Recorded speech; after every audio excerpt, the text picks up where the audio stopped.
인사합시다. 힘내세요.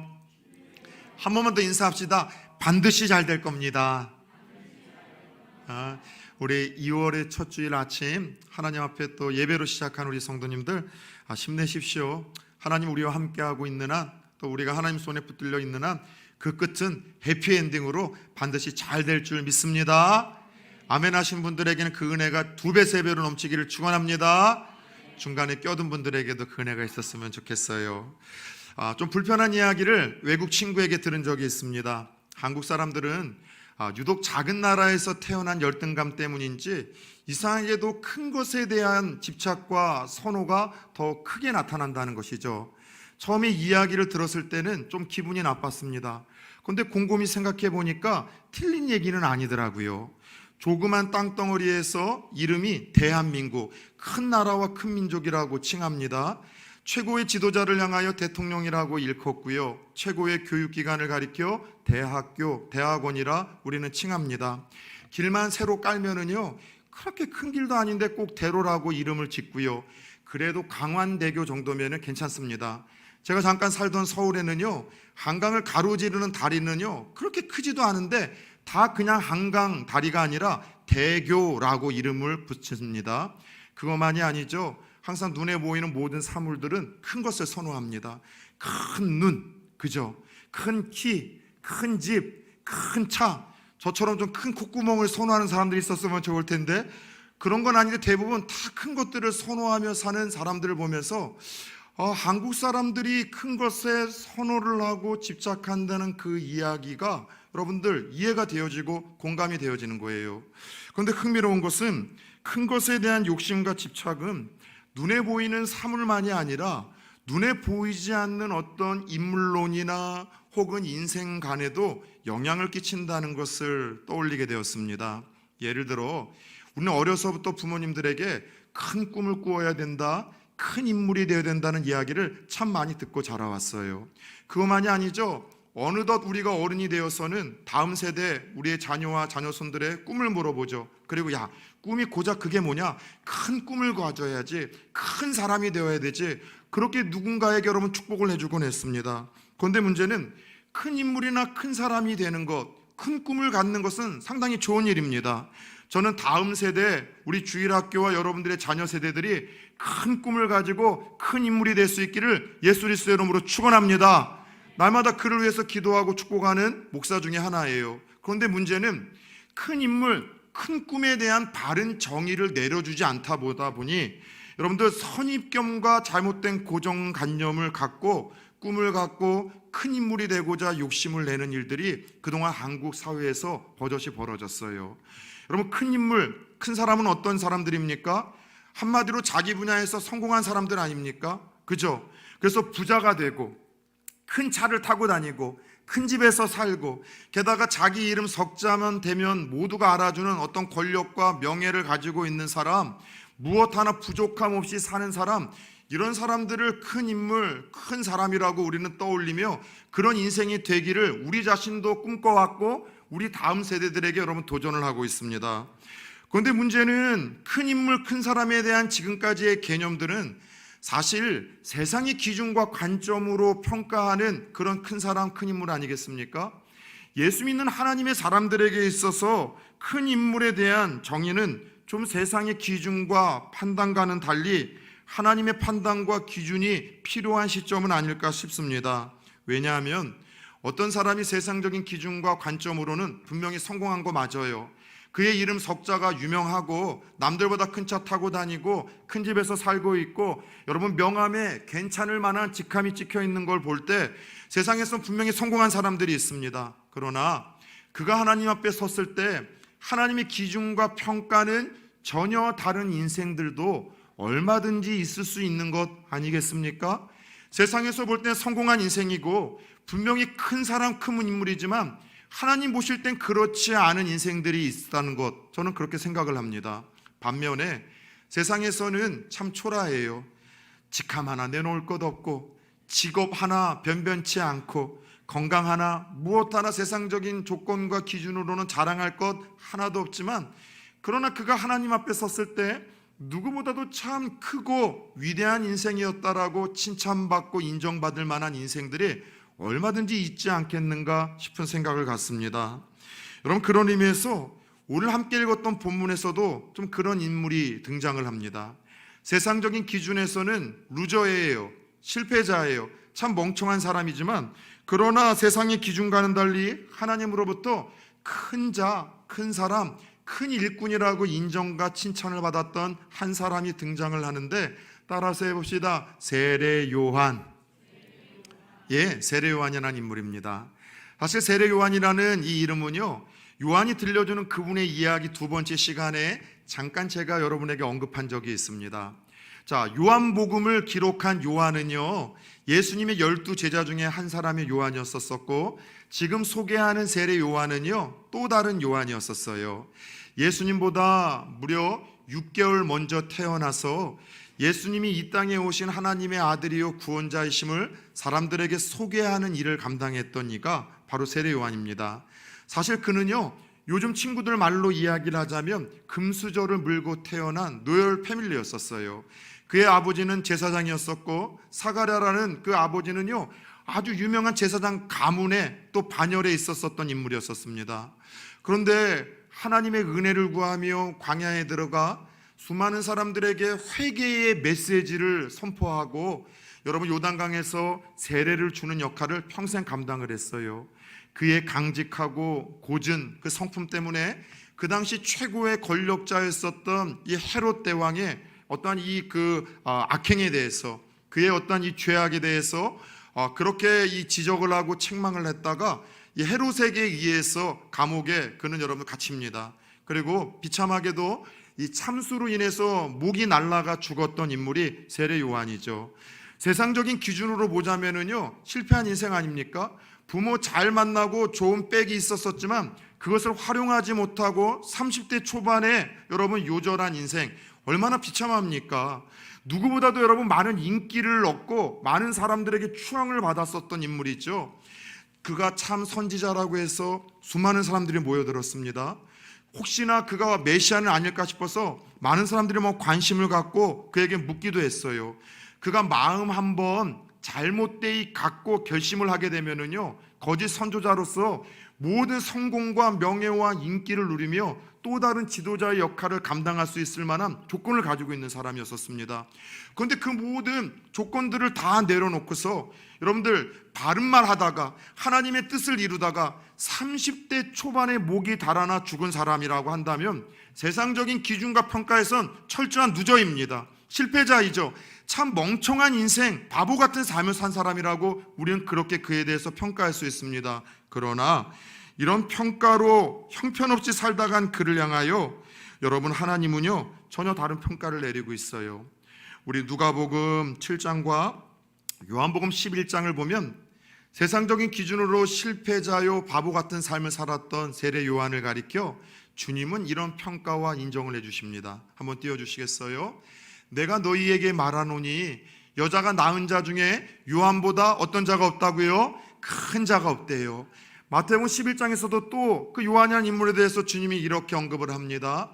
내가 진실로 너희에게 말하노니 여자가 낳은 자 중에 세례 요한보다 더 큰 이가 일어남이 없다고 이야기를 하며, 세례 요한은 세상의 기준과 평가로는 어떻는지 모르겠지만 절대자이시고 심판관이신 하나님의 평가로 볼 때는요, 가장 위대한 삶을 살았더니, 가장 아름다운 삶을 살았더니, 가장 큰 사람, 큰 일꾼이었었다라고 하나님이 여러분 심주어 반복을 하며 칭찬하시고 인정해 주시고 평가해 주고 계시는 거예요.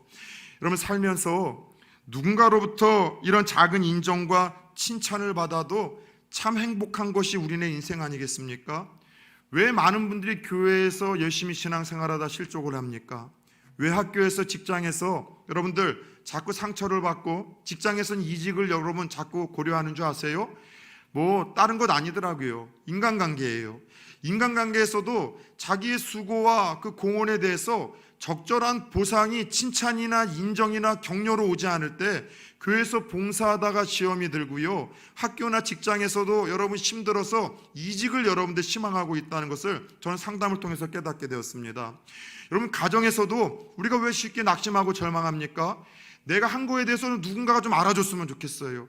남편이 좀 알아줬으면 좋겠고, 아내가 알아줬으면 좋겠고, 내 자녀들이 얼마나 내가 수고하고 헌신하고 있는지에 대해서 알아줬으면 좋겠는데, 그 말 한마디가 여러분들 없어서 섭섭하고 서운하고 낙심하고 절망하는 것 아닙니까? 직장에서 보이지 않는 곳에서 열심히 일했어요. 열심히 섬겼어요.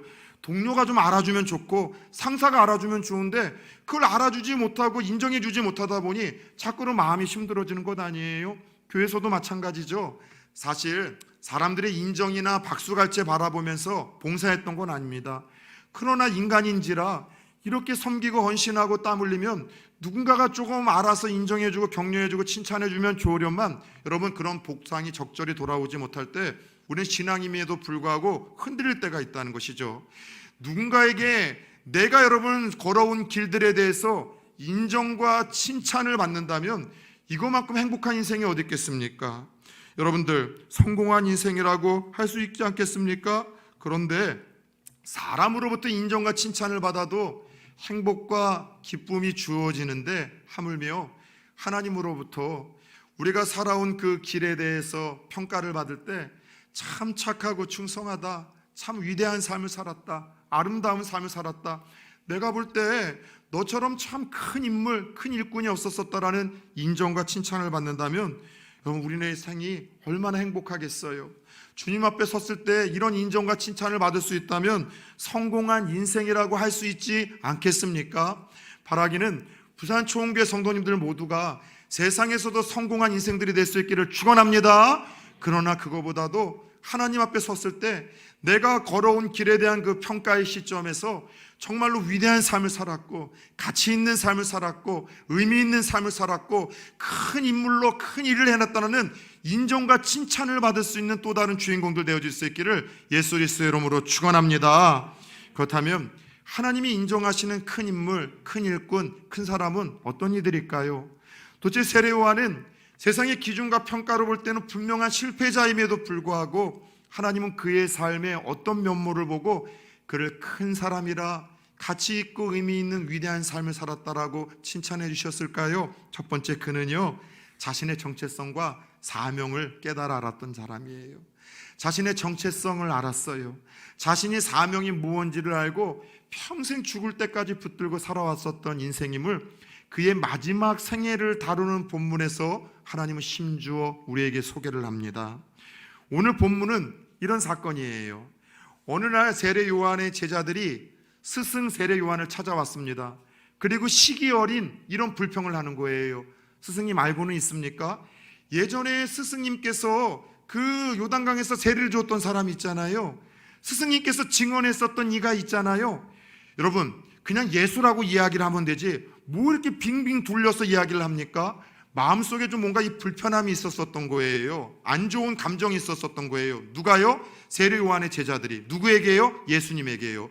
그 예수님이 세상에 세례 요한이 세례를 주고 있는 곳과 멀지 않은 곳에서 제자들과 함께 다른 사람들에게 세례를 주고 있다는 거예요. 그래서 스승님에게 찾아가서, 스승님 알고 있습니까? 당신이 세례를 주었던 그 예수라는 사람이, 당신이 증언했던 예수라는 사람이 상도덕도 없는 것 같아요. 요 가까운 곳에서 다른 사람들에게 지금 세례를 주고 있습니다. 이건 무슨 말인가 하면은 밥그릇 뺏기게 생겼습니다. 사람 다 글로 가는데 망하게 생겼습니다. 스승님 정신 차리셔야지 우리 공동체가 운영됩니다. 지금 스승에게 시기 어린 불평을 하는 거예요. 여러분, 그런데 이런 상황 속에서 평범한 사람이라면 어떤 감정이 들겠습니까? 그래? 사람이 다 글을 쏠려가? 예수가 내 밥그릇을 챙겨가? 상도덕도 없는 짓을 해? 여러분, 분노하고 시기와 질투 속에서 감정이 흔들려야 되는데 제자들의 이 시기 어린 이 분노, 일부러 스승을 흔들려고 하는 의도의 메시지 속에 세례 요한이 어떻게 반응을 합니까? 오늘 읽은 본문 28절, 29절을 같이 한번 봅시다. 시작. 내가 말한 바 나는 그리스도가 아니요 그의 앞에 보내심을 받은 자라고 한 것을 증언할 자는 너희니라. 신부를 취하는 자는 신랑이나 서서 신랑의 음성을 듣는 친구가 크게 기뻐하나니 나는 이러한 기쁨으로 충만하였노라. 세례 요한이요, 그 시기와 질투를 감정을 건드리는 제자들의 이야기 속에 지금 자신의 정체성에 대해서, 사명에 대해서 다시 한번 언급을 하고 들려주고 있어요. 그래? 그런데 그게 괜찮은 일이야. 잘 돼가고 있는 일이야. 왜냐하면은 나는 그리스도가 아니걸랑. 나는 그리스도가 아니야. 나는 인기를 받아야 될 사람도 아니고 주목을 받을 사람도 아니야. 나는 그저 신랑의 기쁨을 보며 즐거워하는 들러리야. 신랑은 예수님이고 신부는 이스라엘 백성들인데, 그 이스라엘 백성들이 신랑인 그 예수님에게 가는 걸 보면서 그저 기뻐하고 그거를 바라보며 감사해야 될 들러리가 바로 나의 정체성이야.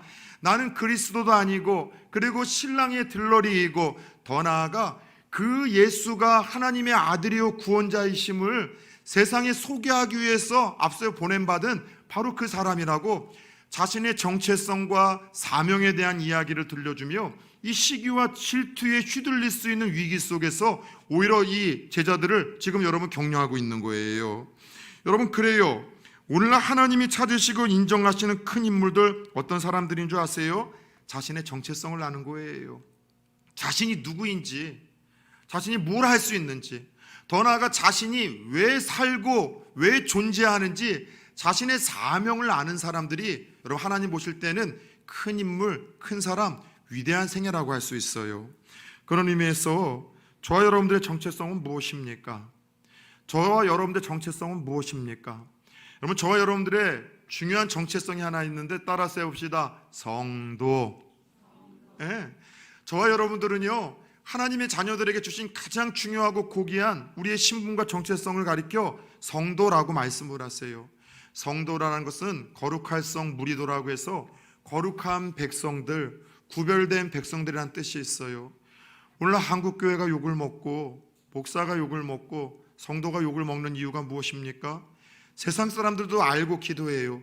너희는 우리와 달라야 될 사람들이라는 것, 구별된 사람들이라는 것, 좀 다른 모습을 보여줘야 되는데 얼굴 표정이나 말하는 거나 세상에서 선택하고 결정하는 거나 살아가는 거나 무엇 하나 우리와 구별된 것이 없다 보니, 그래서 교회에 대해서 실망하고 목사에 대해서 실망하고 예수 믿는다고 하는 성도들에 대해서 실망하고 비난을 하는 것 아니겠습니까?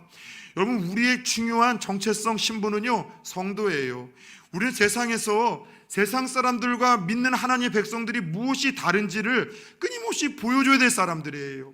얼굴 표정으로 보여줘야 되고요, 말 한마디로 여러분 보여줘야 되고요, 우리의 삶으로 보여줘야 되고요, 선택하고 결정하는 것에서 성도인 내가 믿지 않는 여러분들과 무엇이 다르다는 것을 끊임없이 보여줘야 될 이 사명이 우리 모두에게 있다는 것을 잊어서는 안 돼요.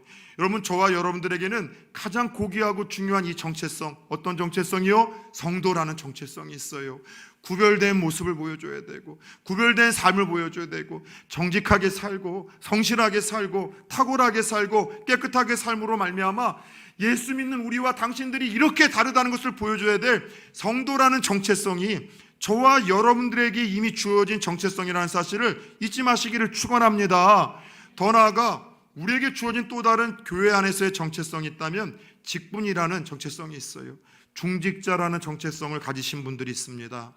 우리 안수 집사님들, 시무 권사님들, 장로님들, 여러분들에게는요, 중직자라는 정체성이 주어진 거예요. 직분자, 중직자의 정체성은 여러분 어떻게 우리가 설명할 수 있습니까? 다른 것 아니라 딱 한 걸음 앞서 본을 보이는 자들이에요.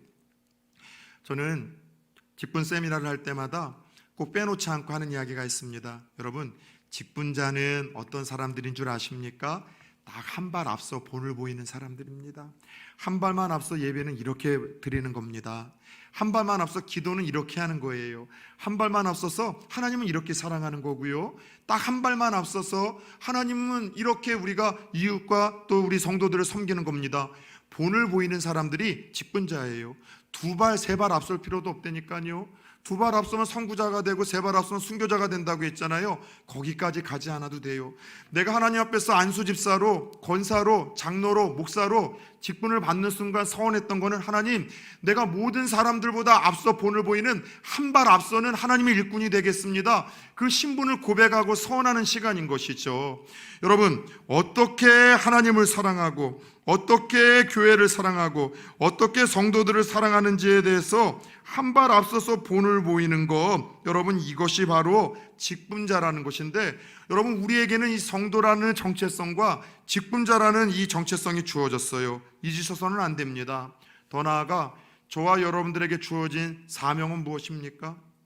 내가 이 땅에 태어난 이유와 목적, 수많은 사람들이 지금도 생명을 잃고 하나님 나라의 부름을 받는데 여전히 살아 숨쉬는 하나님 남겨놓으시는 이유와 삶의 목적, 그것이 사명이에요. 스위스의 유명한 사상가이자 신학자였던 카리티라는 사람은 인생 최고의 날은 자기의 사명을 발견하는 날이라고 우리에게 도전했는데 여러분의 사명은 무엇입니까? 사명을 제가 설명할 때마다 이렇게 조금 보편적으로 이야기를 합니다. 사명은 첫 번째, 다른 것이 아니라 더 가진 것이 사명이에요. 따라 세웁시다. 남들보다 더 가진 것이 사명이다. 예, 남들보다 더 부유하십니까? 그거 축복 아직 아니에요. 남들보다 건강하십니까? 그거 여러분 축복 아니에요. 우리 남들보다 더 건강하고 더 많이 가지면 축복이라고 생각하는데 여러분 그건 사명이에요. 그것을 하나님의 뜻대로 잘 흘리고 잘 활용했을 때 여러분 그때 그것이 축복이 되는 것이지, 남들보다 더 많이 갖고 더 부유하고 건강하고 재능이 많음에도 불구하고 움켜쥐고 그것을 흘리지 않는 사명을 감당하지 못하면 오히려 하나님 앞에 심판을 받을 때 그것은 책망과 하나님께 화를 받게 되는 여러분 요소가 될 수 있다는 것을 우리는 잊으셔서는 안 됩니다. 남들보다 더 가진 것이 있어요. 그것이 건강이든 물질이든 재능이든 여러분 그것은 낮은 곳으로 흘려보내라고 하나님 맡겨주신 사명입니다. 두 번째, 여러분 사명은요, 남들보다 더 내가 갖는 관심이에요. 끊을래야 끊을 수 없는 관심. 여러분들은 무엇에 관심이 생깁니까? 저는 다니면은요 딱 두 가지에 제 관심이 꽂혀요. 첫 번째는 교회. 운전하다 지나가도 이 교회가 여기 있었었구나. 이 교회가 여기 있었었던 교회구나. 여러분들 지나다니면서 뭐가 자꾸 보입니까? 저는 교회가 보여요. 왜냐하면 제 사명이 여러분 목회자이기 때문이에요. 또 하나 제 눈에 늘 보이는 것은요, 젊은 친구들이에요. 청소년들과 청년들만 보면 피가 끓어요. 그들만 보면 안타까운 거예요. 왠 줄 아세요? 그들을 살려내고 싶은 제 사명이 여러분 타오르기 때문이에요. 내 눈에 자꾸 보이고 끊을래야 끊을 수 없는 것, 그 관심이 하나님이 여러분을 통해서 이루고자 하시는 여러분의 사명이라는 것이죠. 세 번째 사명은요, 남들보다 내가 더 크게 경험했던 나의 아픔이에요. 부모를 잘못 만나서 받았던 상처이든, 배우자를 잘못 만나서 받았던 상처이든, 혹은 남들을 경험하지 않았었을 그 나만의 상처와 고통이 하나님 내게 주신 그것이 사명이에요. 그것을 예수와 복음으로 잘 이겨내고 극복하여 또 다른 너와 같은 상처와 아픔을 겪고 있는 이들에게 너만이 치료할 수 있고 너만이 위로할 수 있고 너만이 어루만져 줄 수 있게 그것을 감당하라고 하나님께서 주시는 것이 우리의 여러분 아픔이에요. 따라서 여러분 보편적인 사명이라는 것은 우리가 남들보다 더 가진 것, 남들보다 더 관심을 가지고 있는 것, 남들보다 더 과거의 큰 상처가 우리의 사명이라고 할 수 있지만, 그러나 이것은 보편적이지는 않아요. 여러분 개인마다 주관적으로 다르죠. 그런데 우리 모두에게 주신 공통적인 사명이 하나 있는데 그것이 바로 오늘 세례 요한이 품고 평생 살아왔던 동일한 사명이에요. 그것이 뭡니까? 따라서 합시다. 예수 소개하고 예수 증언하는 것. 여러분 이 사명은요, 우리 모든 성도들에게, 하나님의 백성들에게 주시는 공통적인 사명이에요. 예수가 어떤 분인지를 소개하고 수많은 사람들 예수 그리스도 앞으로 이끌어가 새로운 삶을 살게 만들고 영생을 허락하게 하는 이 사명은요, 세례 요한에게만 주신 사명이 아니라 예수 믿는 우리 모두에게 주신 공통적인 사명이라는 사실을 절대 잊으셔서는 안 됩니다. 여러분 믿지 않는 자들에게 예수님을 소개하는 거예요. 그분만이 구원자이시고요, 그분만이 우리의 모든 삶의 문제를 해결할 수 있는 분입니다. 그분만이 우리의 인생을 치료할 수 있는 분이고요, 그분만이 지금 끊어낼 수 없는 당신의 삶의 문제를 끊고 자유롭게 당신이 날아갈 수 있도록 날개를 달아주시는 분이십니다. 그분만이 우리를 영원한 생명 하나님 나라로 이끌 수 있는 유일한 통로이고 바로 구원자이십니다. 예수 그리스도를 소개하고 전하는 일, 이것이 우리 모두에게 주어진 사명이라는 거예요. 따라서 해봅시다. 잠자듯이, 밥 먹듯이, 숨을 쉬듯이. 여러분 우리는 이것을 해야 돼요. 예수 소개해야 돼요. 예수 증거해야 돼요. 예수가 내 삶에 어떤 은혜를 허락하고 내 삶에 어떤 변화를 허락했는지, 예수 안에서 내가 누리고 있는 기쁨과 감격을 어떻게 해요?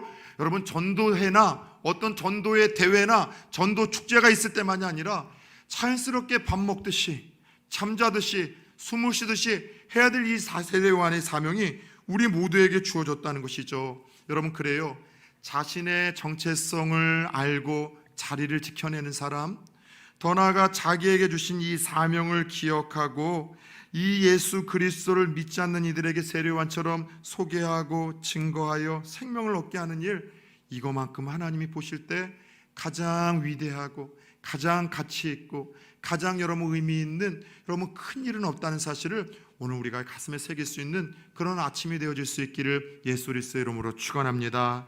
세례요한은 그랬어요. 자신의 정체성을 알았어요. 자신이 그리스도가 아니라는 것. 여러분 우리가 그리스도가 아님을 깨닫는 오늘 하루와 이 한 주가 되었으면 좋겠어요.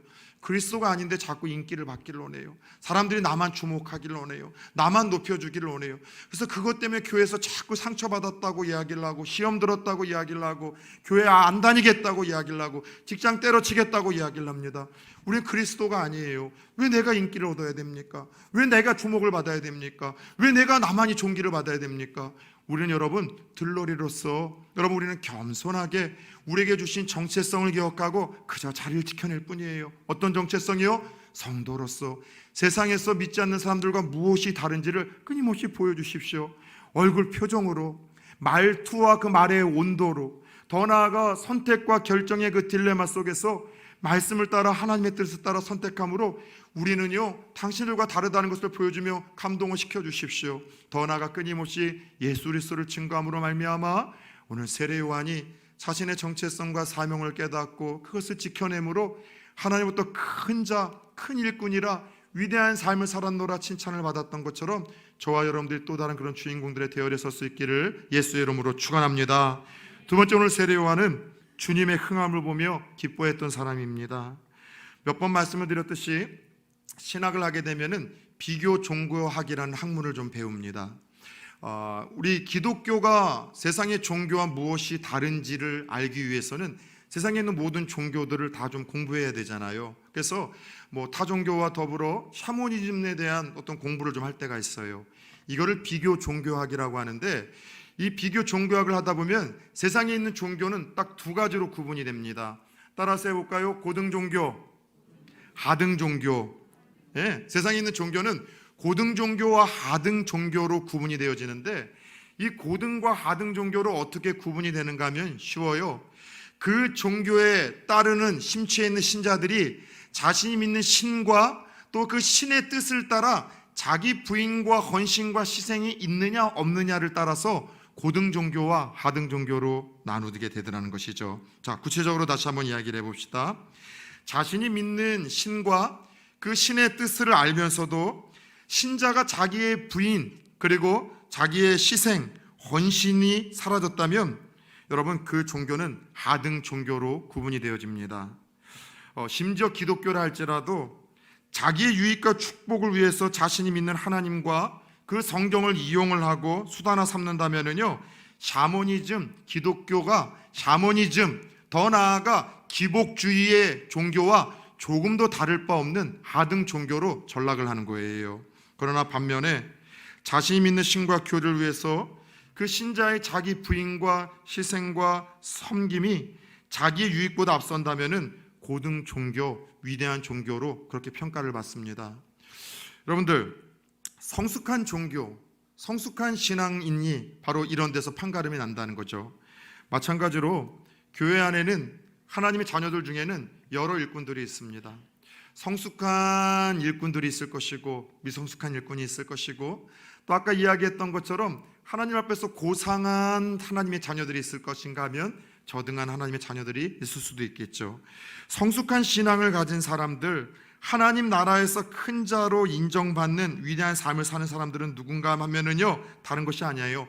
큰 업적을 이뤄내는 사람들이 아니라 자신이 믿는 하나님과 그분의 뜻을 이루는 일을 위해서 끊임없이 자기 부인, 섬김, 희생을 할 수 있는 사람들이라면 그 사람들이 성숙한 신앙, 하나님 보실 때 큰 일꾼들이라는 것입니다. 오늘 세례 요한이 그런 사람이었었어요. 자신을 따르던 사람들이 막 예수님에게 쫓아가기 시작합니다. 자신의 인기가 떨어지기 시작을 했죠. 그리고 사람들에게 인기가 잊혀지고, 그리고 사람들에게 버림받고, 심지어 여러분들 죽음을 향해서도 걸어갈 때에도 이런 믿음의 도전과 고백으로 우리를 감동시키는 사람이었었어요. 오늘 본문 30절을 같이 한번 들여다봅시다. 시작. 그는 흥하여야 하겠고 나는 쇠하여야 하리라 하니라. 아멘. 시기 어린 지금 불평으로 제자들의 이야기를 들었을 때에도 조금 더 흔들리지 않아요. 시기와 질투에 빠져서 평정심을 잃지 않습니다. 시험에 들지 않습니다. 그는 오히려 뭐라고 이야기를해요?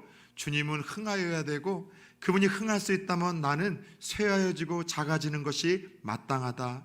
그래서 예전에 이 같은 본문을 통해서 제가 주흥아쇠라는 제목의 설교를 제가 부임했던 첫 해에 나눴던 기억이 납니다. 따라서 해봅시다. 주흥아쇠. 이거는 제가 만든 사자성어예요. 주님은 흥해야 되고 나는 주님이 흥할 수만 있다면 얼마든지 쇠해지겠습니다.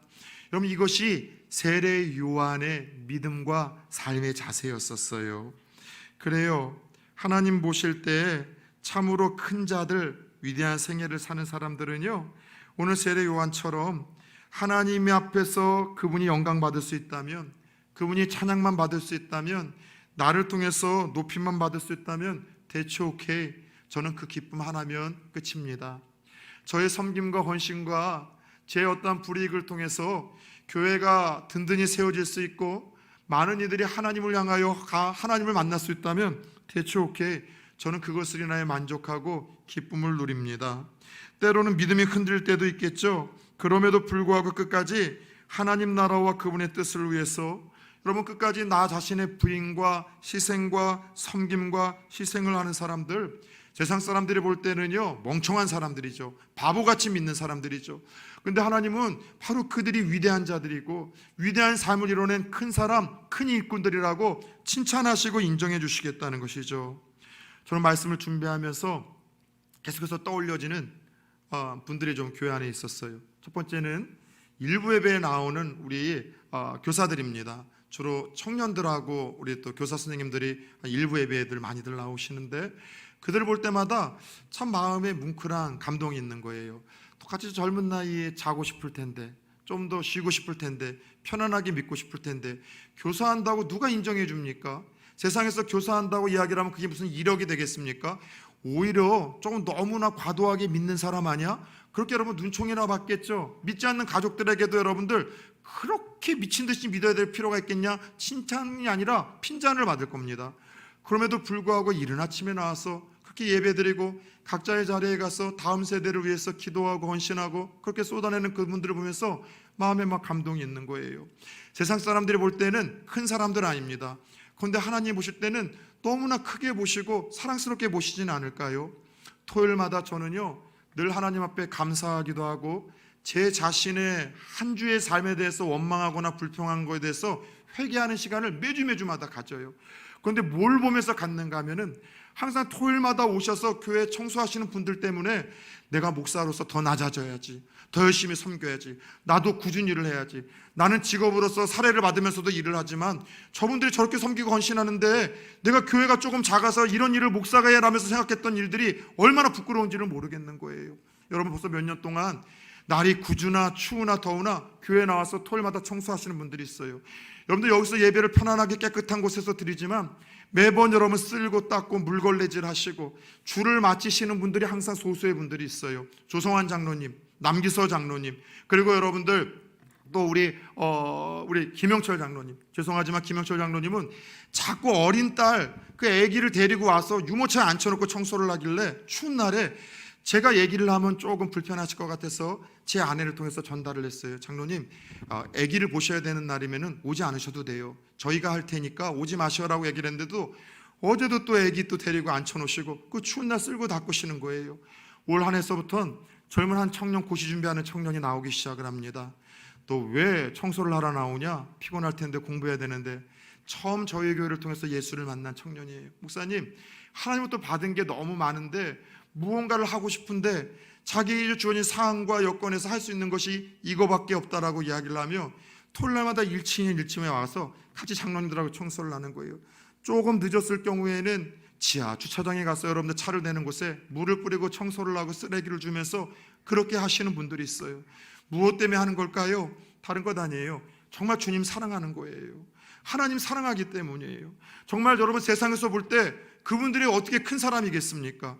저는 죄송하지만 아시잖아요. 한 번만 더 이야기를 할게요. 수도권에서는 큰 교회에 있다 보니까 여러분 유명한 사람들 많이 만나요. 연예인들, 제자들 제일 많아요. 여러분들 큰 병원에 여러분들 장로님들, 의사들이 많이 있어요. TV에서 보는 정치인들 함께 밥 먹으면서 저희 교구에서 웃었던 분들이 지금도 많이 나오고 있어요. 저는 죄송하지만 성도님들 보면서 막 크다, 존경스럽다 이런 느낌을 안 들어요. 그런데 그런 분들 보면 왜 제가 이렇게 한없이 작아지죠? 너무 커 보이는 거예요. 너무나 아름다워 보이는 거예요. 너무 위대해 보이는 거예요. 하나님의 마음이 제게도 여러분들이 끼치기 임하기 때문은 아닐까요? 하나님 보실 때에는요, 세상의 기준이 아니라 하나님의 평가로 그분들이 정말 크고 위대하다고 말씀을 하고 계신 거죠. 세례 요한, 그는 그렇게 여러분 생을 마쳤습니다. 분명 세상에서 말하는 큰 자 아니죠. 오히려 실패한 바보 같은 사람이었었습니다. 그러나 주님은 그의 생애를 기억하셨고 그와 같이 위대하고 아름다운 생애를 보았느냐라고 칭찬을 하시며 오고 가는 우리들에게 다음과 같이 도전을 하고 있어요. 세상에서 성공도 중요하다. 세상에서 큰 자도 되셔야 됩니다. 그것에 무용론을 주장하는 거 아니에요. 그러나 세상에서 성공하고 큰 자가 되기 위해서 너희들이 애쓰고 노력하는 것처럼 하나님 보실 때 하나님 나라에서 정말 큰 자, 위대한 삶을 살았노라 칭찬과 인정을 받을 수 있는 사람들이 되어야 되지 않겠냐는 그 마음을 담아 이 세례 요한의 이야기를 우리들에게 던져주시는 것은 아닐까요? 기독교가 참 많이 힘들어지고 있습니다. 교회가 약해지고 있고 예수 믿는 사람들의 숫자가 상당히 줄어들고 있어요. 그럼에도 불구하고 우리나라에 여러분 한 지역에 예수 믿는 사람들이 90% 이상이 되는 아주 독특한 곳이 있다라고 소개드린 바가 있습니다. 어디 지역일까요? 예? 어디요? 전라도. 예, 맞아요. 소개를 했던 것처럼 전라남도 신안군인가요? 징도라는 그 섬에는요, 예수 믿는 사람들이 90%가 넘어요. 섬의 특성상 늘 이렇게 그 어떤 기후나 바다의 위험에 노출되다 보니 그런 점이나 굿 이런 것들이 좀 많은데 이 섬에는 독특하게도 절이 없어요. 무당이 없습니다. 점집이 없어요. 진짜 독특한 섬이죠. 그리고 주일마다 대부분의 가게들이 주일을 지키느니라고요, 여러분 문을 닫는 아주 독특한 섬, 슬로시티로 우리나라에서도 여러분 제정이 되어졌던 바로 전라남도 신안군에 있는 징도이죠. 이 섬에 왜 이렇게 예수 믿는 사람들이 많고 이런 깨끗한 섬이 되었는가? 여러분 이렇게 거슬러 올라보면은요, 아주 보잘것없었던 한 여성이 그 출발점으로 시작을 합니다. 문중경이라는 여전도사님이 이 섬을 이렇게 만든 거예요. 오래전에 이 문중경이라는 이 여성은 17살 때 남편의 얼굴도 보지 못하고 징도라는 곳에 시집을 갑니다. 지금이라면 상상도 못할 일이지만 옛날에는 그런 일들이 있었었잖아요. 그죠? 그런데 조금 얼굴이 못생기셨는가 봐요. 저도 우리 아내한테 늘 못생겼다는 이야기를 자주 듣는데, 근데 이 못된 남편이 세상에 새 아내를 얻고 이 17살의 이 아내를 문중경 전사님을 쫓아버린 거예요. 17살 때 생가부가 돼서 그렇게 쫓겨나서 시댁도 못 가고 친정집에도 못 가는 그런 비운의 여성으로 날마다 눈물 가운데 살았던 거죠. 그 어떤 여성이 예수를 만나게 되었고 선교사님을 통해서, 그리고 신학을 공부하고 하나님의 은혜와 사랑 속에서 그가 다 회복이 된 후에 가장 먼저 하고 싶었던 것이 자기에게 눈물 흘리게 하고 상처를 주었던 그 시댁 식구들과 그들이 사는 그 땅을 복음화시키고 싶다는 감동으로 찾아간 거예요.